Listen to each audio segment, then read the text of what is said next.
Ovo šta kaže ovo... Rusija. Rusija šta je dobila u ovom ratu ovo? Pa dobila je ovo...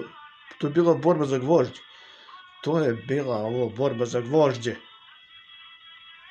I šta su oni dobili? Oni su samo izgubili.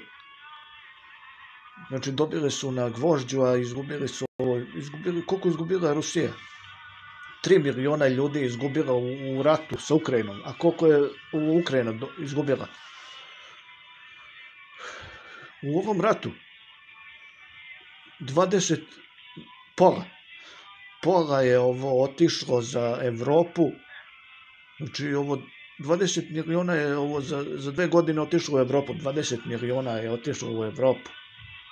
A koliko je izgubila? Manje. Ovi su izgubili koliko? 5 miliona, ne, 5 miliona ljudi su Rusi izgubili, ovi su 2 miliona izgubili. Za 2 godine. Za 2 godine.